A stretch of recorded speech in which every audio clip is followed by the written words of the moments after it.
el 1 y el 2, dice, pasando por Anfípolis, son todos nombres griegos, y Apolonia, llegaron a Tesalónica, donde había una sinagoga de los judíos. En medio de Grecia, en ese lugar había una sinagoga de judíos.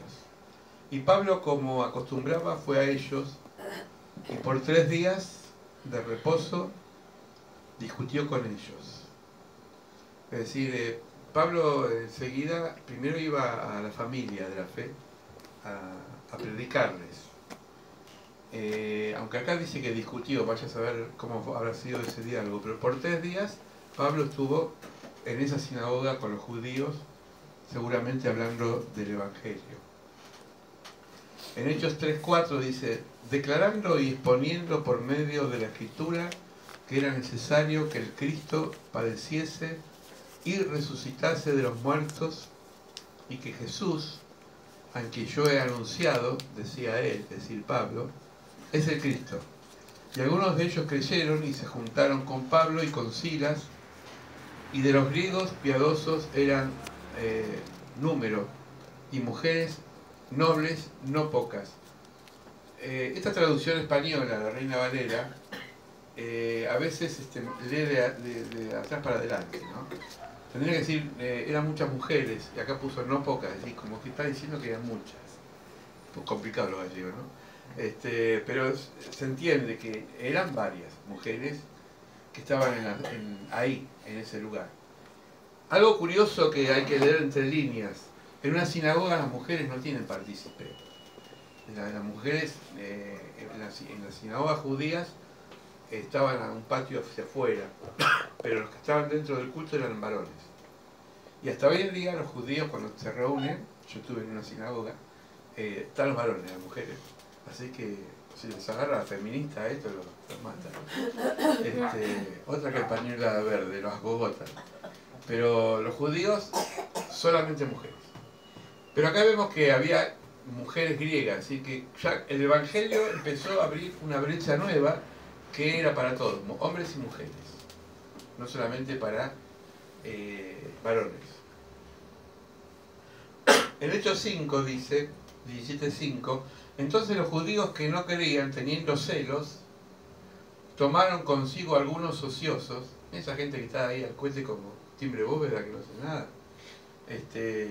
y que lo usaron para producir una especie de lío. Ociosos, hombres malos, y juntando una turba, alborotaron a la ciudad y asaltando la casa de Jasón, procuraban sacarlo del pueblo. Jasón era una persona que estaba albergando a cristianos. Se armó un tole-tole, había gente celosa, había gente ociosa, y dijo, vamos a juntarnos muchachos y vamos a sacar a estos cristianos de ese lugar, a la casa de Jasón. Es como si entrarían acá y haría lío. Se arma una turba maligna contra Pablo, Silas y los creyentes. Vamos a ver 3 cositas. ¿Cómo estaba compuesta? Judíos incrédulos. Es decir, eran judíos, pero eran incrédulos. Yo les pregunto, ¿puede haber cristianos incrédulos? Sí. Por ahí cristianos evangélicos no, porque todavía es nueva la religión evangélica en Argentina. Pero por ejemplo, en Estados Unidos, la iglesia, la religión evangélica, es como acá la religión católica. Es por tradición y no por conversión. Entonces es muy común, y cuando es muy común, pierde la frescura, y pueden ser que se digan cristianos, pero en el fondo no creen en lo que dicen. Pasa mucha gente, ¿no? Que dice, son cristianos, yo creo en Dios, pero en el fondo no creen. Medio contradictorio, ¿no? Hombres ociosos, siempre hay. Esos que están ahí esperando, algunos le pagan, otros están ahí y ver qué pueden aprovechar. Y por último, hombres malos. Pero ¿cuál era la causa de la turba? Celos. Es decir, se juntaron porque había celos. Los celos muchas veces producen conflictos, ¿no? Celos personales y celos grupales. Se reúnen, Siempre cuando hay una persona exitosa se produce celos. Cuando avanza algo se produce celos. Cuando a uno le va bien, ahí está el celo, ¿no? Parece que el celo está dentro de nosotros. Somos un poquito a veces celosos de cosas que le pasa al otro. Hechos 17:6. Pero no hallándolos trajeron a Jasón. Es decir, se ve que no encontraron los discípulos. No sé si se fueron por la otra puerta, pero encontraron al dueño de casa. Trajeron a Jasón y a algunos hermanos ante las autoridades de la ciudad, gritando: estos trastornan el mundo entero, también han venido acá. Fíjense el último párrafo. Estos trastornan al mundo entero. El Evangelio, ¿saben que hizo caer la moralidad de Roma y de Grecia? Sí, el Imperio Romano, si ustedes ven la película de épocas de Jesús, era un imperio poderoso que avanzaba, que tenía mucha fuerza política, religiosa. Ellos creían en muchos dioses. Los griegos también. Pero cuando avanzó el cristianismo, es como que empezaron a afectar las capas sociales y hubo cambio de mirar las cosas. Por ejemplo, vamos a verlo, si nos da tiempo hoy, si no el domingo, cómo Pablo se encuentra con una ciudad totalmente rodeada de gente idolátrica, que tenía muchos dioses, que tenían práctica. Había una diosa que era Artemisa, que practicaban la orgía dentro del altar, es decir, las mujeres se prostituían para tener acto sexual público en el altar, porque para ellos era muy común. Si vemos la sociedad actual, no nos asombremos tanto porque a veces vemos cosas muy depravadas explícitamente. Yo he visto hace poco, me la compartía la pasó y digo, no puedo creer que esto pase. En Buenos Aires, hombres y mujeres semidesnudos con los pechos afuera practicando sexo explícito, y digo, ¿de dónde están acá las autoridades que no controlan esto? Porque en la calle se supone que pasan chicos o pasan personas que no tienen por qué ver espectáculos públicos. Yo creo que ni las prostitutas que trabajan en su trabajo son tan indiscretas como lo que se está viendo ahora en muchas turbas, ¿no? Es decir, es como que hay una especie de degeneración muy avanzada en la humanidad. Llamarle de protesta, llamarle lo que sea. La otra vez en Dinamarca hubo una protesta de actores y actrices y salieron todos desnudos, pero ni calzoncillo ni bombacha, nada tenía, ni una plumita, nada. Salieron a la calle a correr porque estaban protestando. Y yo digo, bueno, llegamos a una degradación donde vale todo. Por eso el Evangelio siempre afecta al mundo, porque va en contra de ciertos valores que el mundo está imponiendo. Fíjense, era un grupito, era Pablo, Silas y un grupito nada más, pero estaban trastornando a la sociedad, estaban cambiando de dirección. Si nosotros somos luz, dijo Jesús, pero si la luz está dentro de un cuarto, debajo de la cama, no ilumina. Acá estamos bárbaros, hace calorcito, tenemos los instrumentos, estamos bárbaros, después vamos a compartir unos mates con unas medialunas, estamos bárbaros. Pero afuera, cuando salimos, nos encontramos con el dolor, nos encontramos con situaciones que son muy crudas. Y nos cuesta a veces afectar, trastornar ese mundo, porque ese mundo va en contra de los valores que nosotros predicamos. Y a veces no es porque la gente es mala, es porque tiene otros códigos de mirar la vida. ¿Se entiende? Hechos 17, 7, 9. De los cuales Jasón ha recibido, y todos estos contravienen los derechos, los decretos del César, diciendo que hay otro rey que no es Jesús, por supuesto. Jesús es el rey, pero para ellos el rey era César. Fíjense, si vos decís que el presidente que está actual gobernando el país no es el presidente, y el presidente es Jesús, ¿qué te van a decir? ¿Qué te dicen? Bueno, para ellos el César no era el rey era Jesús. Es decir, tenían bien clara a quién servían ellos.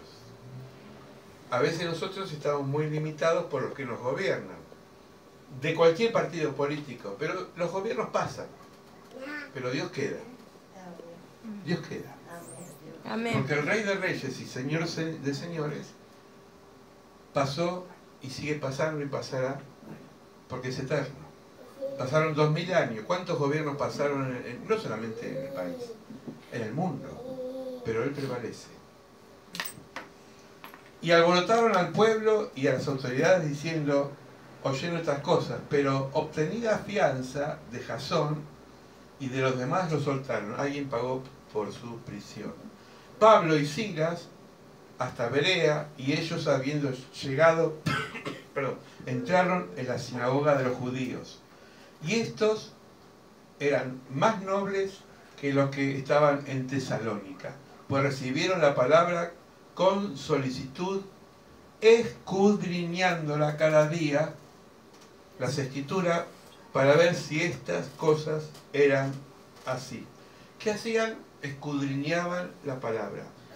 Es decir, la gente de la sinagoga o los creyentes que estaban ahí no se tragaban cualquier sapo. Por ejemplo, supongamos, nosotros invitamos a pastores a predicar acá que conocemos su mensaje. Pero supongamos que un día viene, qué sé yo, Luciano y me dice, pastor, conozco un evangelista o alguien que predica la palabra. Ajá, ¿y cómo es? Y no sé, pero predica bien. Viene acá y de pronto dice, qué sé yo, que el Espíritu Santo no existe. O que la Trinidad, cualquiera de ustedes se le va a prender la lamparita. Porque tenemos un conocimiento de las Escrituras y por más que hable muy bien, de forma elocuente, eso no garantiza que diga la verdad. Entonces, escudriñar las Escrituras quiere decir que no voy a dejar que me mientan o que me vendan gato por liebre. No sé si alguna vez ustedes hablaron con un testigo de Jehová, pero yo siempre digo que si no conocemos la palabra, muchas veces podemos pensar que ellos tienen la razón. Por eso, escudriñar la Escritura quiere decir que lo que me dice el otro, yo tengo que tamizarlo por lo que dice la palabra. Y si se equivoca, tengo que confrontarlo. ¿Se entiende? Amén. Estamos hablando de que muchas veces, no al mundo, porque ya sabemos que el mundo piensa diferente, sino de pseudo cristianos que pueden predicar un evangelio que no es el evangelio. Y pasa. Pasa. Por eso es importante lo que dice acá, escudriñando cada día las Escrituras para ver si estas cosas que ellos decían era verdad. Si lo que dice Pablo es verdad, si lo que digo yo es verdad. Yo les puedo engañar y decir, miren, la Biblia dice esto. Y ustedes cuando vayan a la Biblia se van a encontrar que lo que dice la Biblia no es lo que yo digo. Por eso es importante conocer y tener el arma que es la Biblia, es una espada, tenerla acá, y si es posible leerla y decir, no, esto no dice la Biblia. ¿Se entiende? Amén. Hay una iglesia, se llama la iglesia, voy a tocar un tema muy controvertido, pero lo tengo que decir. Hay una iglesia que se llama Iglesia Metropolitana, que está en la calle Corrientes, en Capital. No sé si se mudaron, pero es una iglesia grande, que hay un matrimonio de pastores, entre comillas, pero son hombre y hombre.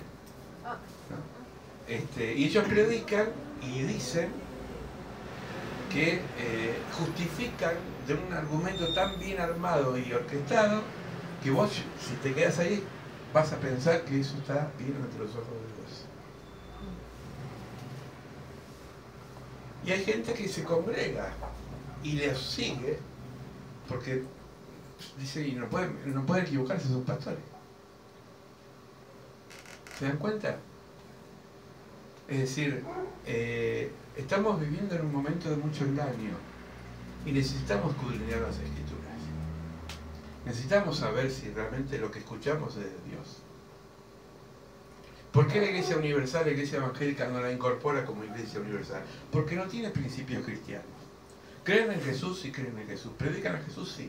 Pero ellos parten por el negocio de la sanidad. Y no leen cuando dice Pablo que aquellos que han negociado como Balaam la palabra son dignos de expulsión del reino de Dios. Porque lucran con el dinero de la sensibilidad de la gente. Porque la gente está sensible. ¿En qué está sensible? Y económicamente, por ejemplo.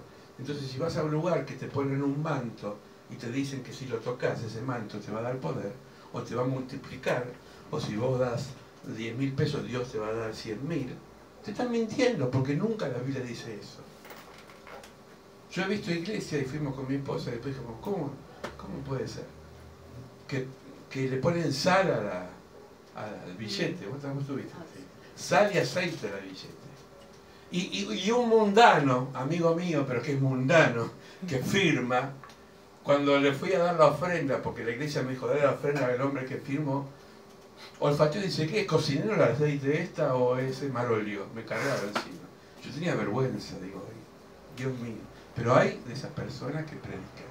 Si no tenemos la palabra bien clara, nos pueden muchas veces engañar con pseudo predicaciones que son engañosas. Yo un día le dije, estaba de ahí esperando turno en la farmacia de la calle Sáenz y enfrente de la iglesia. Y me se acerca uno que no era brasileño, era bien de acá. Me decía, pare de sufrir. Y yo, ¿sabes cuándo vamos a parar de sufrir? Cuando nos temores. Acá en la vida vas a sufrir siempre. ¿Y dónde está eso? Le digo, en el Evangelio de Juan, pues Jesús dijo, en el mundo tendréis aflicciones. No me dijo más nada. Y no le dije algo complicado, es algo que lo sabe todo cristiano. Pablo dice en 2 Corintios, le he pedido al Señor que me quite ese aguijón, esa enfermedad que tengo, esa cruz, eso que me molesta. Y el Señor no me la sanó. Me dijo, bástate mi gracia, Pablo, pero no te voy a sacar. No te lo voy a sacar, aguijón. Sin embargo, esta pseudo religión te dice, vos declarás que estás sano y te vas al hospital.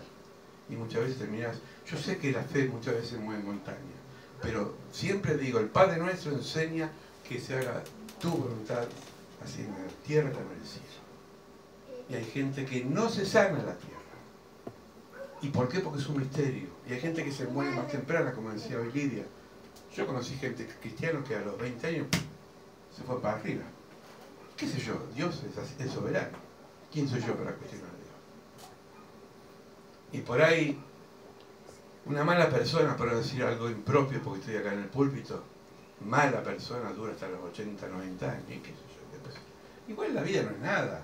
¿Qué es 20, 40, 60, 80? ¿Qué tiene que ver con la eternidad? Hay gente que la está pasando muy bien acá a costa del prójimo, pero ya lo va a pagar. Porque todo se paga. Todo se paga. Tenemos que escudriñar la palabra. Tenemos que tener conocimiento, aunque sea lo básico. Leamos la palabra. Porque se miente en Facebook, se miente en las redes sociales, se miente. Porque la gente comparte sin tener conocimiento. Tenemos que tener conocimiento. Los que estudian, los que van a la secundaria y a la facultad se encuentran con una filosofía que es opuesta a la cristiana. Si no te dan vuelta. Te dicen que venís del mono. Yo me miro al espejo y digo, bueno, cara de chicha no tengo. Mi abuelo tampoco, que era un orangután. Otros dicen que nace de una ameba. Si algunos son pegajosos, como la ameba. Pero somos creación de Dios, diferente a los animales.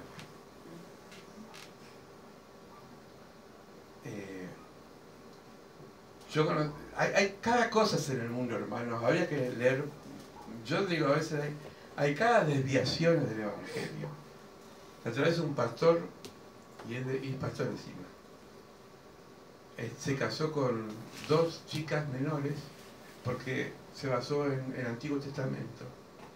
En ese país, que no es un país occidental, es oriental, está permitido la poligamia, es decir, se pueden casar legalmente.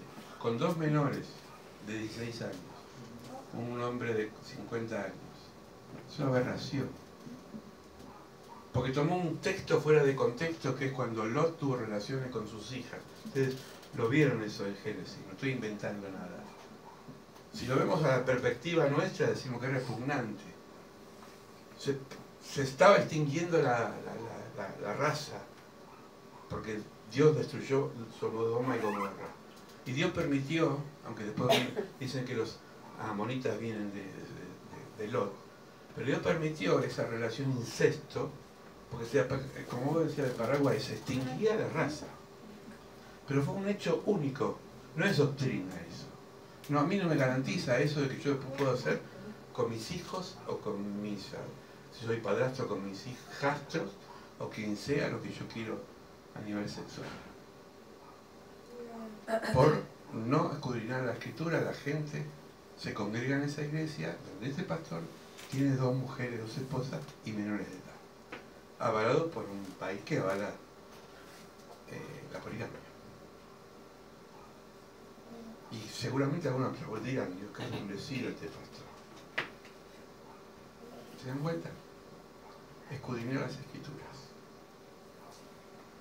Los superapóstoles que hoy andan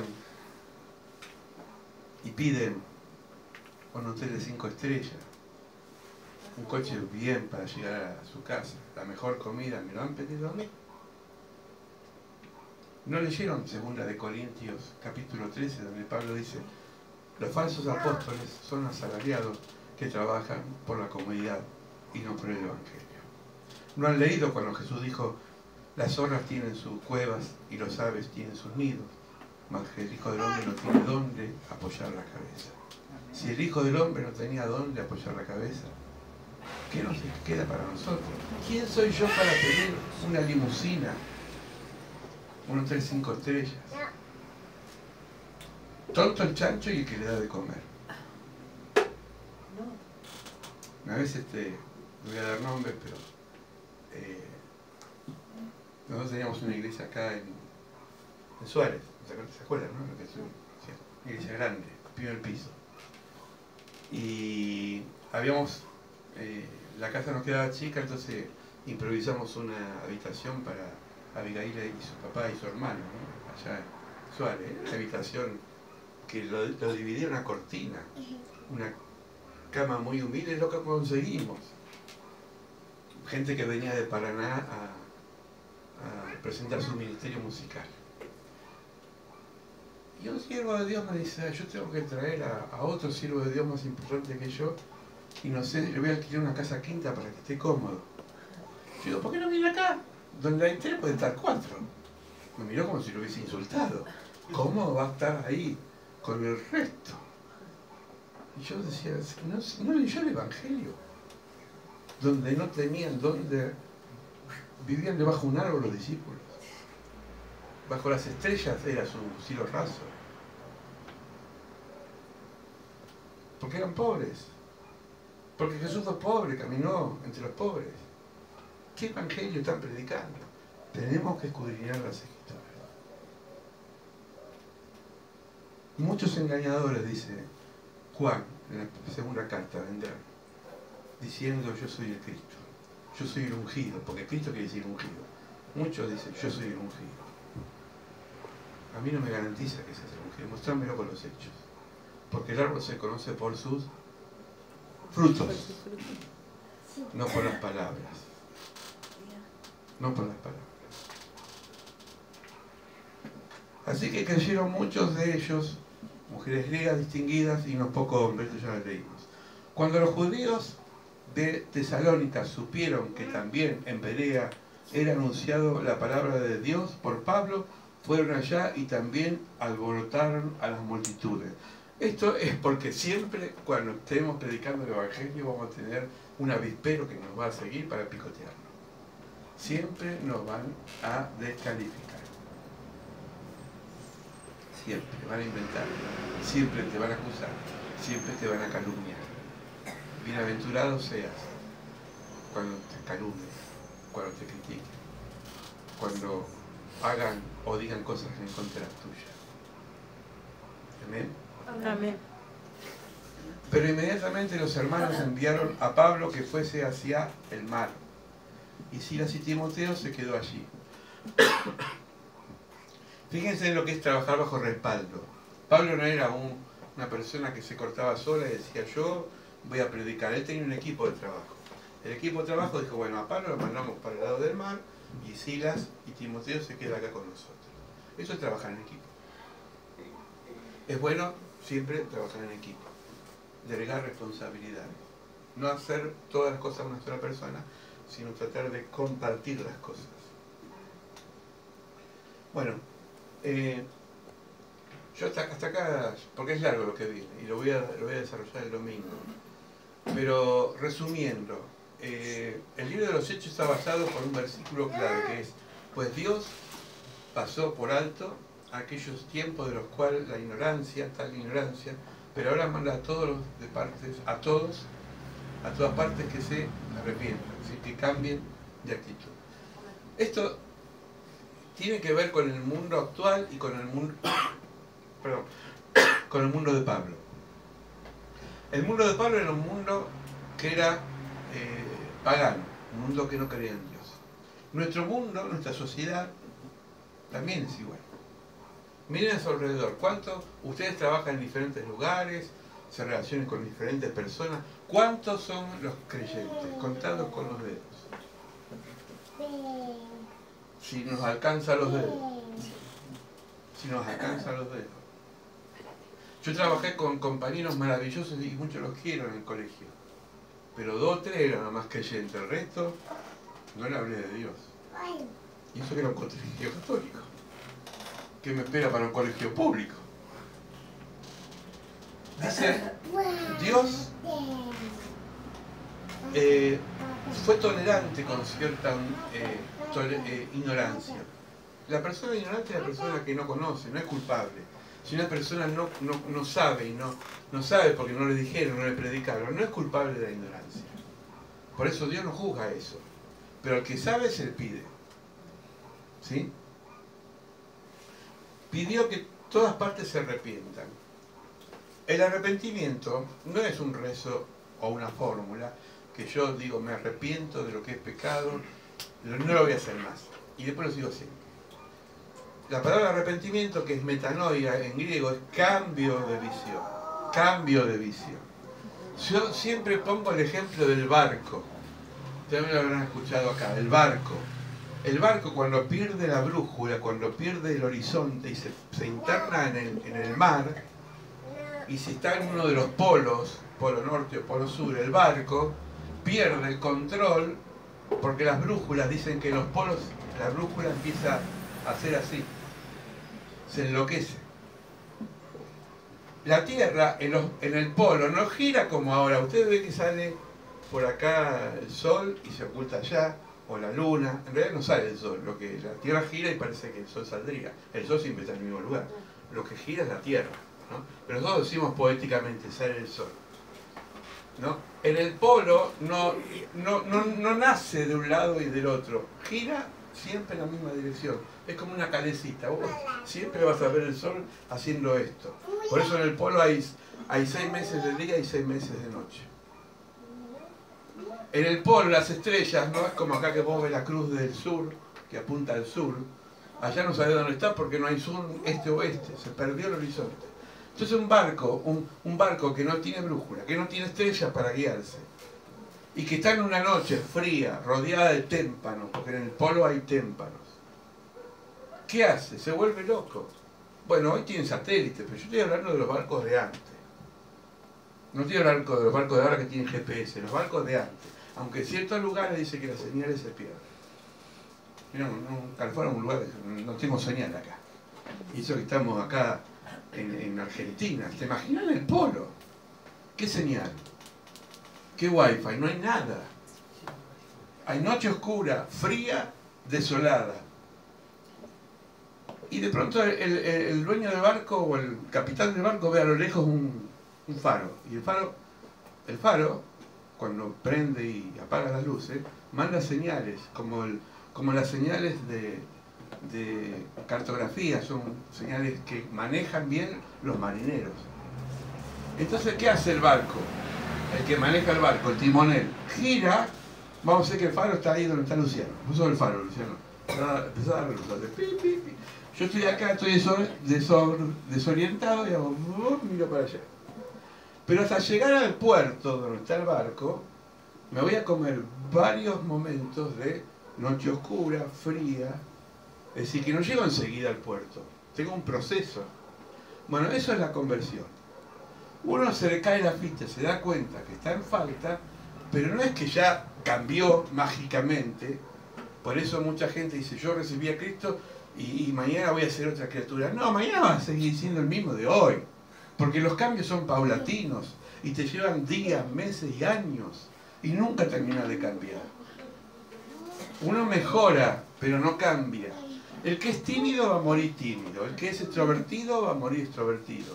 El que es hablador va a hablar siempre. El que es callado no creas que se convirtió y mañana va a decir un discurso bárbaro. No, son procesos.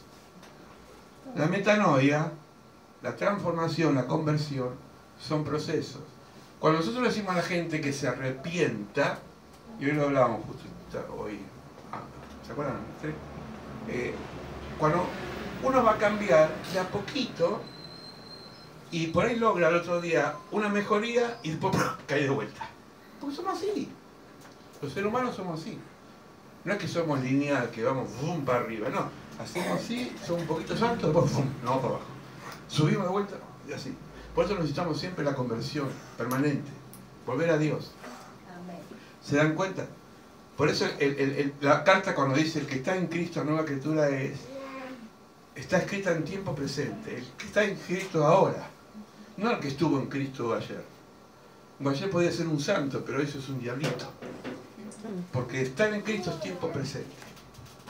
Hoy. Y Dios llama que hoy nosotros empecemos por casa, porque el juicio de Dios va a empezar por la casa de Dios. Tenemos que mejorar hoy. Lo que ya fue, fue. Lo que hicimos ya fue. ¿Por qué mejorar hoy? Por el bien de mañana. Y el bien de mañana afecta a mi vida, a la vida de mi prójimo, a la vida de mis hermanos.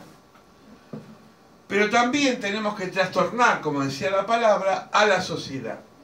Y a veces la predicación más eficaz no es la palabra, es el ejemplo, es el silencio.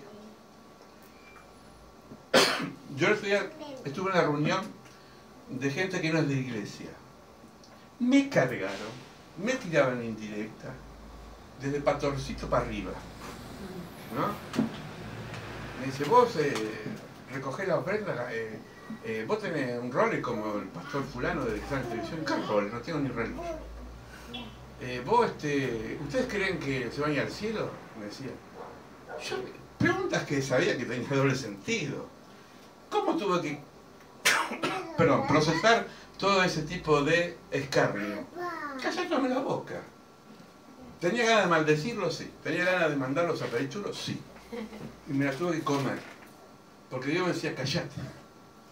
Habla con tu testimonio. Y entonces le empecé a contar las cosas buenas de la iglesia. Porque son personas que están con tantos prejuicios que le nombrás iglesia y es como si le nombrás al diablo. ¿Ustedes son las aleluya? ¿Los que dicen gloria a Dios? Se están muriendo y dicen gloria a Dios. Y yo decía, tenemos fe. No somos los aleluya. Y palitos, ¿viste? Palito. Y yo estaba ahí como, parecía el increíble Hulk. En cualquier momento me ponía verde y me los comía. Y Dios me decía, callate. Y después uno, pues siempre hay uno, dice, bueno, podés hacer un rezo, echate un rezo por la comida, me dijo. Así, echate un rezo por la comida. Esta es la mía, digo. Pensaban que yo iba a rezar el Padre Nuestro. Y dije, le agarré y dijo, bueno, vamos a hacer una cosa, ¿qué tiene en la mano? El plato. Vamos a levantar el plato. Vamos a dar gracias a Dios porque este plato, si bien cada uno de acá se lo ganó con el sudor de su frente, la salud nos las dio Dios. No dijeron amén, pero no se esperaban eso. Y quedó la pelota picando para otra ocasión. Y estoy esperando la otra ocasión, pero a veces los cambios son tan paulatinos. Entonces, a mí entre paréntesis, me queda ahora orar por ellos. Digo, Señor, la próxima vez que me encuentre, quiero ver otro clima, otra atmósfera. Pero estamos luchando con un sistema que piensa diferente. Entonces me decía también esta persona, pero es un día especial, no podés faltar a la iglesia. ¿Cómo faltar a la iglesia si yo soy pastor? Es como si el director técnico no va cuando juega la selección, ¿viste? ¿Qué está haciendo? No, falta que uno mate con la familia. El equipo se desbanda. Es decir, yo creo que la gente no entiende, se ríen. Pero no importa, los bendecimos. Oramos Amén. por ellos. Amén. Pero no dejemos de trastornarlos, en el buen sentido. Trastornarlos quiere decir que vean que nosotros somos locos. Y bendita locura de la cruz, diría Pablo. Amén. Porque amamos al Señor. Porque muchos de ellos después van a venir y decirte, necesito una oración, porque estoy mal. Conozco un compañero de la escuela que quiero mucho y me dice, che, vos que tenés contacto con el jefe, y digo, rezá por mí. ¿Por qué no orás vos? ¿Qué te pensás que yo soy? ¿El Papa? Contacto con el jefe. ¿Y cómo hago? ¿Y cómo estás hablando conmigo? Y bueno, vos sos mi amigo. Y bueno, él también es tu amigo. Claro, yo pienso que se van a poner así, van a decir, Padre que estás, esa fórmula. No, hablar, decir Dios, jefe, o flaco, lo que vos quieras, pero con respeto, estoy mal, necesito de tu ayuda. Y entonces me dicen, ¿así se reza? Ah, no pensé que era así. Claro, porque piensan, viste, que uno tiene que hacer una fórmula. Uno trastorna el mundo, trastorna con la presencia. Trastorna cuando a veces escuchás chistes muy zarpados que bueno te reís. Pero no porque sos un amargado, porque no participás de esas cosas. A mí me gusta contar chistes y me gusta escuchar chistes, pero cuando veo que se sobrepasa, me pongo serio. Ah, ¿no te reís por eso? No, porque la verdad que es una falta de respeto lo que estás diciendo. Cuando son chistes machistas, que dejan a la mujer en segundo plano, cuando son chistes así de que son súper machos, que ellos levantan a cualquier chica que pasa, que te vas levantado si sos cuchara, ni siquiera podés pinchar, no tenés nada vos, no servís para nada. Pero viste, son tan grandes, ¿no? Entonces cuando vos no devolvés eso, no le das devolución, estás trastornando el mundo. Amén. Sus vidas. ¿Me entiendes? Amén. No hace falta que vayamos a una sinagoga con Pablo o a la cancha de River o de Boca y tengamos miles de personas para que nos... No, vos tenés un amigo, alguien que te encontrara el camino, pensás diferente, actuás diferente, mirás diferente y ya empezás a trastornarlo. Porque vas a decir, algo le pasa. Porque sufre igual que yo, pero está diferente. Claro, porque viste, la gente te encontré y te dice, ay, qué suerte que tuve, me encontré el otro día un trabajo. Digo, no, vos decís suerte, no, Dios te bendijo. Vale, llamalo como quiera, Dios te bendijo, la vibra, la buena onda, la energía positiva. No, Dios te bendijo. Ah, bueno, pues llamalo como quieras, te vuelven, ¿viste? ¿Está bien? ¿Está bien? Que la vibra te acompañe, a ver qué hace con la vibra vos. Y después le cae la picha, orás por él. Cuando empiezas a orar, empieza a sentir algo en su interior. Y en un momento vas a ver que va a ir a los pies de Cristo. Trastornemos, oremos, metámonos, no tengamos miedo. Porque siempre tenemos una oportunidad. Con el silencio, con la palabra, con los gestos, con la mirada, o con simplemente estar. Vino como en los velorios, a veces hay mucho dolor. Uno puede decir, bueno, gloria a Dios, se fue para el cielo.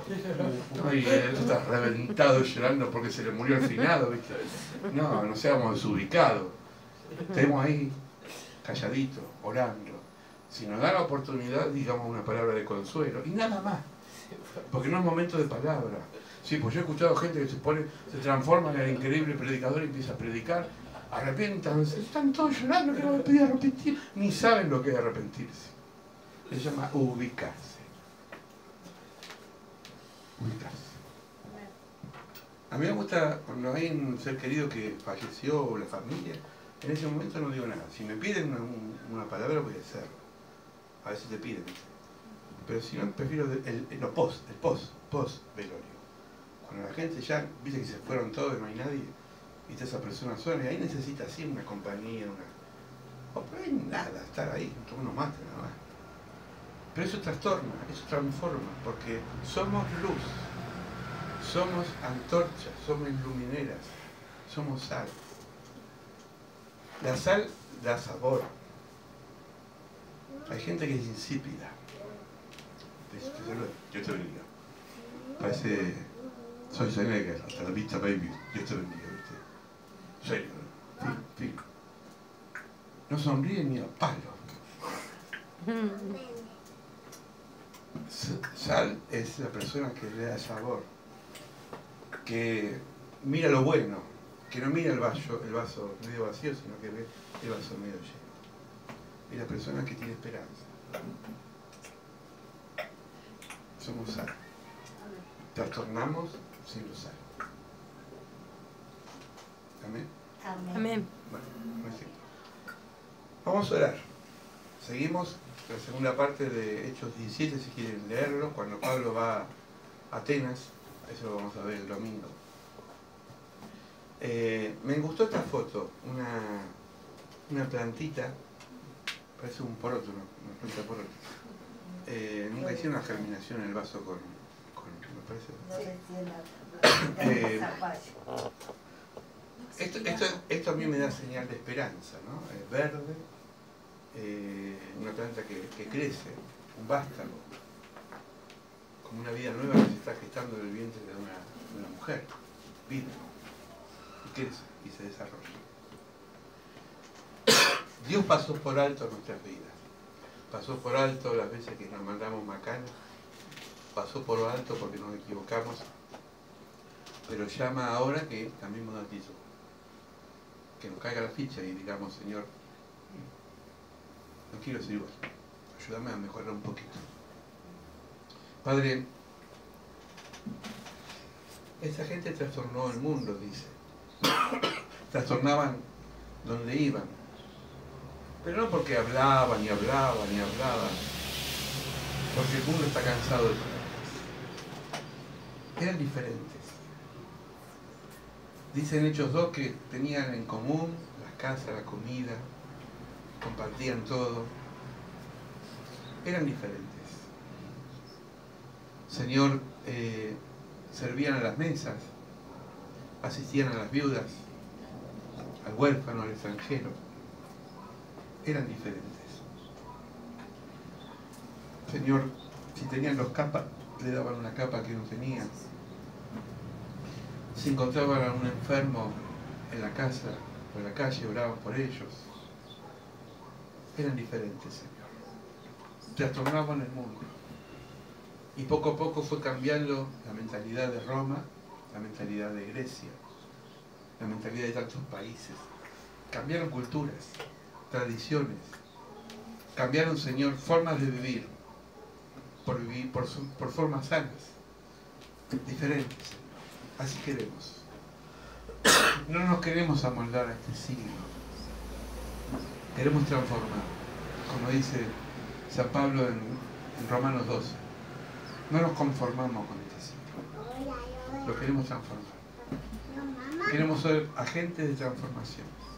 En el trabajo, en la escuela, en la calle, en la feria, con los amigos. Diferentes, Señor. Danos valentía, Señor, de no avergonzarnos del Evangelio. Y orar por aquellos que nos maldicen. Y bendecirlos. Y orar por ellos hasta que se conviertan, hasta que les caiga la ficha. Y vengan a nosotros y nos digan, necesitamos una oración. Que ores por mí, que ores por mi vida, por mi esposo, por mi esposa, por mis hijos. Porque dice que toda lengua confesará que tú eres el Señor. Y no habrá rodilla que pueda mantenerse en pie. Porque se van a doblegar. Señor, queremos ser diferentes. Queremos abrazar la locura de la cruz. Y saber que en la vida que nos toca vivir somos diferentes. Distintos. Pero no porque estemos actuando, sino porque actúa en nosotros el Espíritu Santo. Amén. Amén.